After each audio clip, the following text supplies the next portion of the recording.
মই এটা কথাই কওঁ, মই তেওঁলোকে যিবিলাক এটা চৰকাৰ হিমন্ত বিশ্ব শৰ্মা ডিজিপিয়ে বা আমাৰ যি এডমিনিষ্ট্ৰেশ্যন যিবিলাক আমাৰ ল এণ্ড অৰ্ডাৰ থাকে, তেওঁলোকে কিছুমান ক্ষেত্ৰত স্কুলৰ আগেদিয়ে হওক, হস্পিটেলৰ আগেদিয়ে হওক, তেওঁলোকক কৈছে যে প্ৰচেছন তাৰ পৰা কৰিব ৰেলটো তাৰ পৰা কৰিব নালাগে, বেলেগ এটা ৰাস্তাই যাব কৈছে। কিন্তু তেওঁলোকে যদি সেই প্ৰশাসনৰ কথাটো নাহে, মুখ্যমন্ত্ৰীৰ কথা নাহে, ইয়াত প্ৰশাসনৰ কথাই মই ক'ম যে প্ৰশাসনে ডিজিপিয়ে যিটো পাৰ্মিশ্যন দিব বা যিহেতু গুৱাহাটীৰ নিচিনা মাজমজিয়াত হস্পিটেলৰ আগেদি, নাৰ্ছিং হোমৰ আগেদি, স্কুলৰ আগেদি কিমান ৰেলী কৰাটো এটা গ্ৰহণযোগ্যতা আছে, সেইটো আপোনালোকে নিজেই বিবেচনা কৰক। সেইকাৰণে মাননীয় মুখ্যমন্ত্ৰীয়ে সেই কথাখিনি চিন্তা কৰি কৈছে যে যদি তেনেকৈ যদি নুশুনাকৈ যদি তেওঁলোকে এই কথাখিনি নুশুনাকৈ যদি তেওঁলোকে আইন ভংগ কৰি যদি সেই ধৰণে যাবলৈ আৰম্ভ কৰে, তেতিয়াহ'লে হয়তো কেছ ৰুজ কৰিব আৰু যিটো আইনী প্ৰক্ৰিয়াৰ মাধ্যমে তেওঁলোক গ্ৰেপ্তাৰ কৰিব পাৰে বা কিবা কৰিব পাৰে, একো ডাঙৰ কথা নহয়।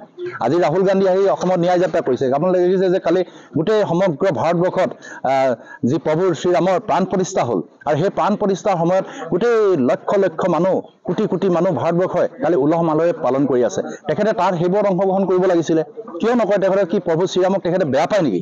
প্ৰভু শ্ৰীৰামক বেয়া পায় নেকি? কাৰণ আমি সকলোৱে ৰামৰ পৰাই সদায় আৰম্ভ কৰোঁ। যেতিয়া এখন আমাৰ সকাম হয় বা আমাৰ কিবা পূজা অৰ্চনা হয়, আমি শ্ৰীৰামক স্মৰণ কৰি আমাৰ গোটেই কামখিনি আৰম্ভ হয়। দিনযোৰা যাত্ৰা যেতিয়া আমি কৰোঁ, শ্ৰীৰামক স্মৰণ কৰি, হনুমানক স্মৰণ কৰি আমি আৰম্ভ কৰোঁ। তো তেনে সময়ত তেখেতে কালি সেইখিনিলৈ তেখেতে অংশগ্ৰহণ কৰা নাই। তেখেত অসমলৈ আহিছে, আমি স্বাগতম জনাইছোঁ।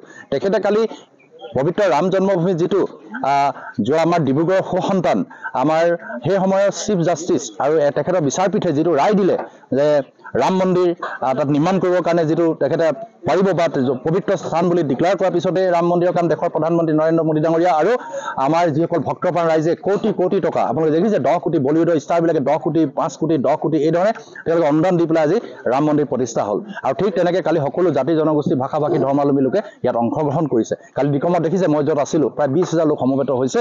তাত ইছলামিক সম্প্ৰদায়ৰ তেনেকুৱা লোকো অংশগ্ৰহণ কৰিছে, শিখ সম্প্ৰদায়ৰ লোকে কালি অংশগ্ৰহণ কৰিছে। আৰু সেই সময়ত ৰাহুল গান্ধীয়ে ন্যায় যাত্ৰা, কিহত ন্যায় লাগে তেখেতক মই প্ৰশ্ন কৰিছোঁ, কিহৰ ন্যায় লাগে? কি কৰিছে দেশৰ প্ৰধানমন্ত্ৰী নৰেন্দ্ৰ মোদী ডাঙৰীয়াই? কি কৰিছে যে ন্যায় লাগে তেওঁক? ইয়াৰ ন্যায় বিচাৰি অসমলৈ আহিছে। ইয়াত 14খন লোকসভা আসন আছে, ইউপিলৈ যাবলৈ কওক, তাত বেছি আছে। বিহাৰলৈ যাবলৈ কওক, তাত বেছি আছে। ইয়াত 14খন আছে, ইয়াত আমি 12.5খন আসন আমিয়ে পাম, তাত কোনো সন্দেহ নাই। একো ফেক্টৰী নহয়, মই ক'লো মোৰ সমষ্টিত আমি এইবাৰ 70,000 ভোট লিড দিম। থাকোঁতে 52,000 ভোট লিড দিছিলোঁ, আৰু লাহোৱাল চাব সমষ্টিত এইবাৰ 70,000 ভোট লিড পাব। ইয়াত ন্যায় যাত্ৰা অন্যায় যাত্ৰা যি যাত্ৰা কৰে কৰি থাকক। মই এটা কথাই কওঁ, মই তেওঁলোকে যিবিলাক এটা চৰকাৰ হিমন্ত বিশ্ব শৰ্মা ডিজিপিয়ে বা আমাৰ যি এডমিনিষ্ট্ৰেশ্যন যিবিলাক আমাৰ ল এণ্ড অৰ্ডাৰ থাকে, তেওঁলোকে কিছুমান ক্ষেত্ৰত স্কুলৰ আগেদিয়ে হওক, হস্পিটেলৰ আগেদিয়ে হওক, তেওঁলোকক কৈছে যে প্ৰচেছন তাৰ পৰা কৰিব ৰেলটো তাৰ পৰা কৰিব নালাগে, বেলেগ এটা ৰাস্তাই যাব কৈছে। কিন্তু তেওঁলোকে যদি সেই প্ৰশাসনৰ কথাটো নাহে, মুখ্যমন্ত্ৰীৰ কথা নাহে, ইয়াত প্ৰশাসনৰ কথাই মই ক'ম যে প্ৰশাসনে ডিজিপিয়ে যিটো পাৰ্মিশ্যন দিব বা যিহেতু গুৱাহাটীৰ নিচিনা মাজমজিয়াত হস্পিটেলৰ আগেদি, নাৰ্ছিং হোমৰ আগেদি, স্কুলৰ আগেদি কিমান ৰেলী কৰাটো এটা গ্ৰহণযোগ্যতা আছে, সেইটো আপোনালোকে নিজেই বিবেচনা কৰক। সেইকাৰণে মাননীয় মুখ্যমন্ত্ৰীয়ে সেই কথাখিনি চিন্তা কৰি কৈছে যে যদি তেনেকৈ যদি নুশুনাকৈ যদি তেওঁলোকে এই কথাখিনি নুশুনাকৈ যদি তেওঁলোকে আইন ভংগ কৰি যদি সেই ধৰণে যাবলৈ আৰম্ভ কৰে, তেতিয়াহ'লে হয়তো কেছ ৰুজ কৰিব আৰু যিটো আইনী প্ৰক্ৰিয়াৰ মাধ্যমে তেওঁলোক গ্ৰেপ্তাৰ কৰিব পাৰে বা কিবা কৰিব পাৰে, একো ডাঙৰ কথা নহয়। আজি ৰাহুল গান্ধী আহি অসমত ন্যায় যাত্ৰা কৰিছে। আপোনালোকে দেখিছে যে কালি গোটেই সমগ্ৰ ভাৰতবৰ্ষত যি প্ৰভু শ্ৰীৰামৰ প্ৰাণ প্ৰতিষ্ঠা হ'ল, আৰু সেই প্ৰাণ প্ৰতিষ্ঠাৰ সময়ত গোটেই লক্ষ লক্ষ মানুহ, কোটি কোটি মানুহ ভাৰতবৰ্ষই কালি উলহ মালহে পালন কৰি আছে। তেখেতে তাত সেইবোৰত অংশগ্ৰহণ কৰিব লাগিছিলে, কিয় নকৰে? তেখেতে কি প্ৰভু শ্ৰীৰামক তেখেতে বেয়া পায় নেকি? প্ৰভু শ্ৰীৰামক বেয়া পায় নেকি? কাৰণ আমি সকলোৱে ৰামৰ পৰাই সদায় আৰম্ভ কৰোঁ। যেতিয়া এখন আমাৰ সকাম হয় বা আমাৰ কিবা পূজা অৰ্চনা হয়, আমি শ্ৰীৰামক স্মৰণ কৰি আমাৰ গোটেই কামখিনি আৰম্ভ হয়। দিনযোৰা যাত্ৰা যেতিয়া আমি কৰোঁ, শ্ৰীৰামক স্মৰণ কৰি, হনুমানক স্মৰণ কৰি আমি আৰম্ভ কৰোঁ। তো তেনে সময়ত তেখেতে কালি সেইখিনিলৈ তেখেতে অংশগ্ৰহণ কৰা নাই। তেখেত অসমলৈ আহিছে, আমি স্বাগতম জনাইছোঁ।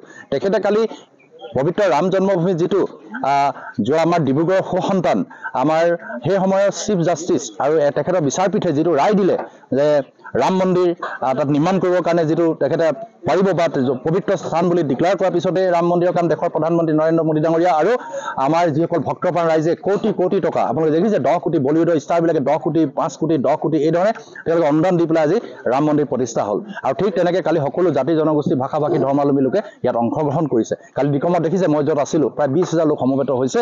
তাত ইছলামিক সম্প্ৰদায়ৰ তেনেকুৱা লোকো অংশগ্ৰহণ কৰিছে, শিখ সম্প্ৰদায়ৰ লোকে কালি অংশগ্ৰহণ কৰিছে। আৰু সেই সময়ত ৰাহুল গান্ধীয়ে ন্যায় যাত্ৰা, কিহত ন্যায় লাগে তেখেতক মই প্ৰশ্ন কৰিছোঁ, কিহৰ ন্যায় লাগে? কি কৰিছে দেশৰ প্ৰধানমন্ত্ৰী নৰেন্দ্ৰ মোদী ডাঙৰীয়াই? কি কৰিছে যে ন্যায় লাগে তেওঁক? ইয়াৰ ন্যায় বিচাৰি অসমলৈ আহিছে। ইয়াত 14খন লোকসভা আসন আছে, ইউপিলৈ যাবলৈ কওক তাত বেছি আছে, বিহাৰলৈ যাবলৈ কওক তাত বেছি আছে। ইয়াত 14খন আছে, ইয়াত আমি 12.5খন আসন আমিয়ে পাম, তাত কোনো সন্দেহ নাই।